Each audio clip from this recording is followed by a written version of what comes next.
요즘 뉴스를 켜면 마음이 편치 않아요. 사건, 사고, 갈등. 하루도 조용한 날이 없습니다. 문득 이런 생각이 들어요. 예전보다 세상이 더 험해진 걸까요? 아니면 우리가 더 많이 알게 된 걸까요? 70을 훌쩍 넘긴 지금, 저는 매일 뉴스를 보며 과거와 현재를 함께 떠올립니다. 그리고 한 가지 확신하게 됐어요. 이 나라가 많이 달라졌다는 것을요. 오늘은 제가 살아온 세월을 돌아보며 그래도 한국이 좋은 이유를 천천히 들려드리겠습니다. 최근 몇 년만 돌아봐도 참 많은 일이 있었습니다. 재난 사고도 있었고 예상치 못한 범죄도 있었어요. 경제 불안에 사회적 갈등까지 정말 조용할 날이 없었죠. 인터넷과 휴대전화 덕분에 이제는 사건 하나가 나면 전 국민이 동시에 알게 됩니다. 아침에 일어나서 뉴스를 보면 밤새 무슨 일이 있었는지 다 나와 있어요. 그래서 더 불안해 보이고 더 위험해 보이기도 합니다. 젊은 분들은 이게 당연하다고 생각하실 거예요. 사건이 생기면 알아야 하는 거 아니냐고요. 맞는 말입니다. 하지만 저는 여기서 한 번 걸음을 멈춰봅니다. 제가 어릴 적엔 뉴스에 나오지 않는 위험이 일상이었거든요. 전쟁의 상처는 골목마다 남아 있었어요.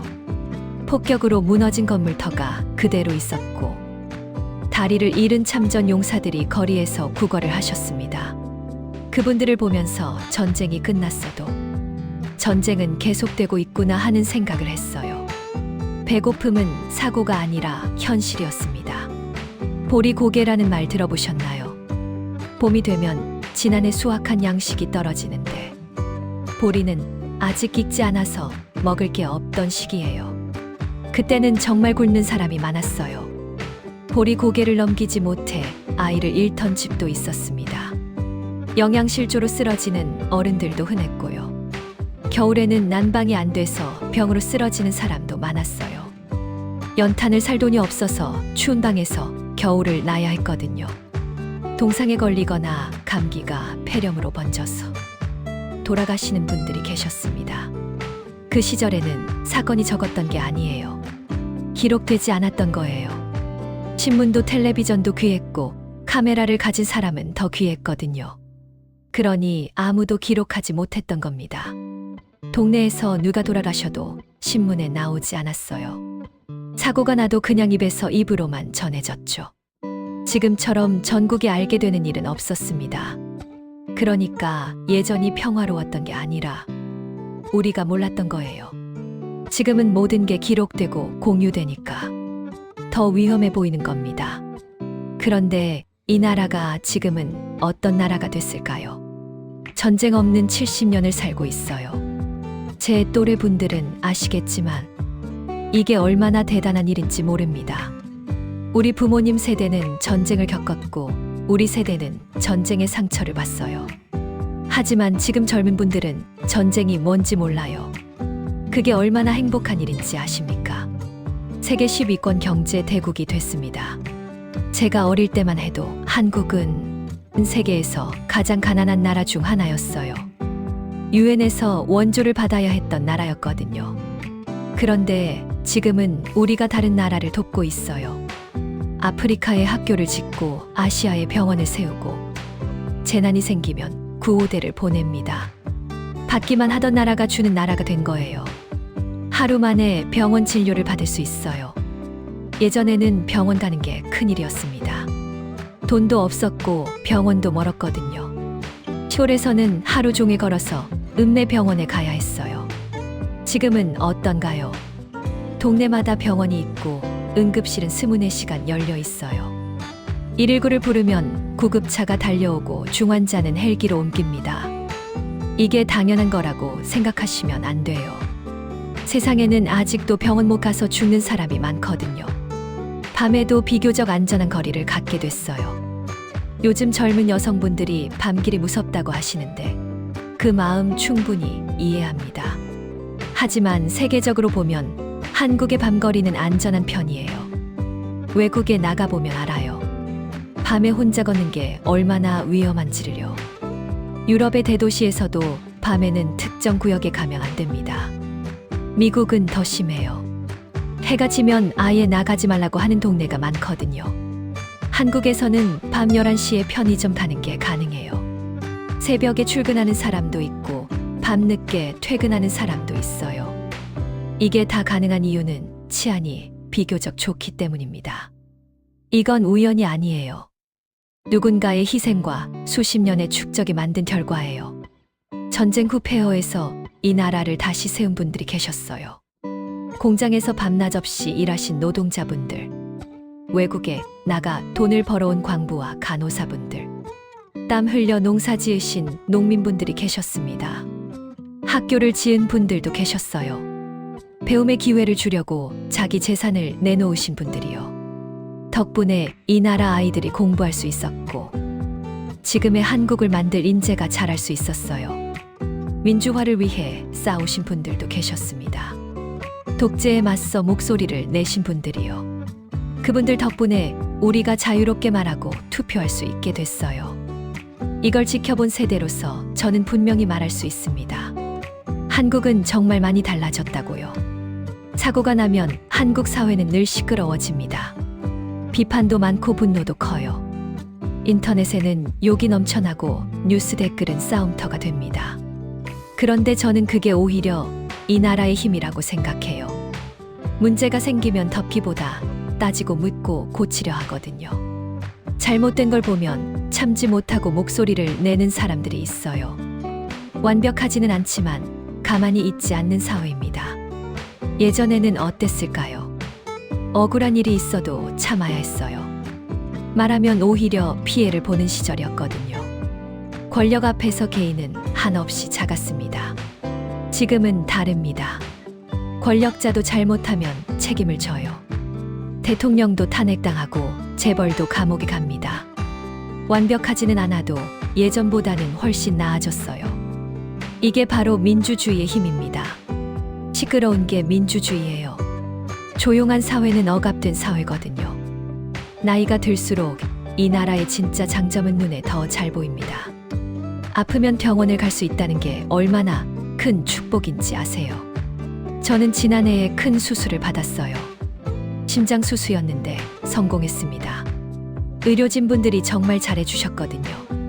수술비가 걱정됐는데 건강보험 덕분에 큰 부담 없이 치료받을 수 있었어요. 만약 건강보험이 없었다면 제 자식들이 빚을 져야 했을 겁니다. 미국 같은 나라에서는 맹장 수술만 해도 수천만 원이 나온대요. 그래서 아파도 병원 못 가는 사람이 많다고 합니다. 한국의 건강보험은 정말 자랑스러운 제도예요. 응급 상황에서도 도움이 빠릅니다.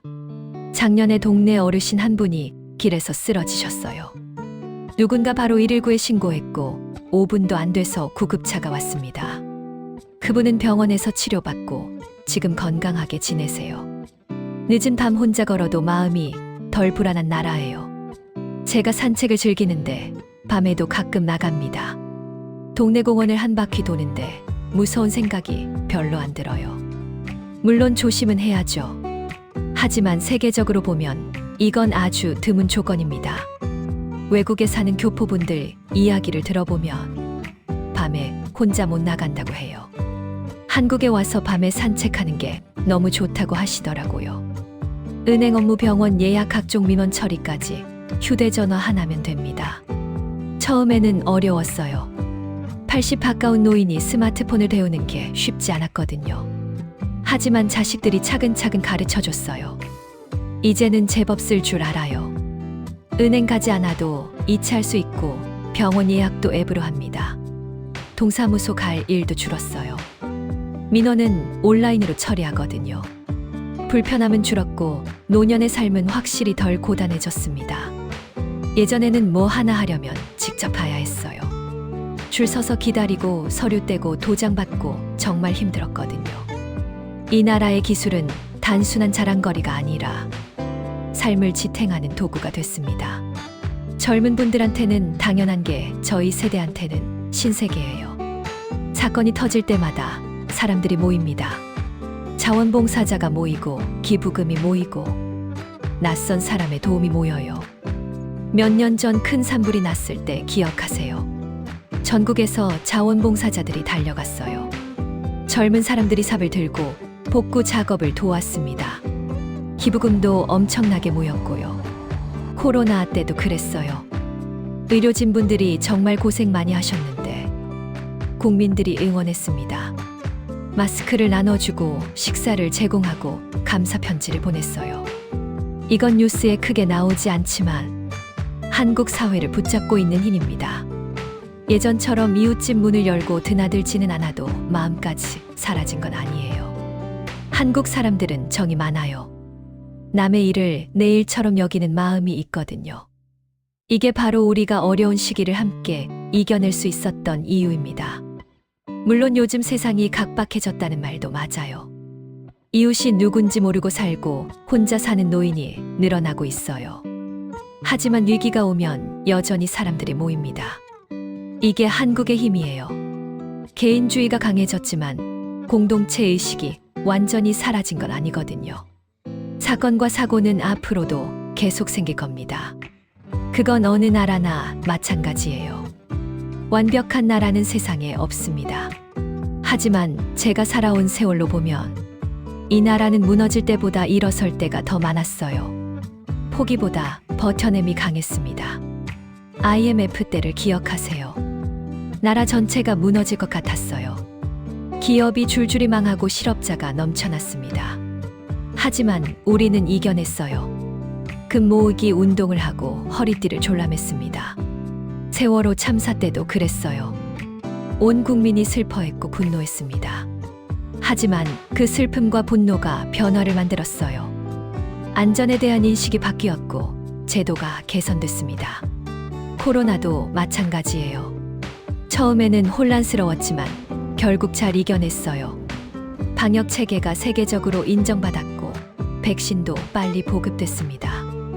이 모든 게 한국 사람들의 저력이에요. 위기가 오면 단합하는 힘이 있거든요.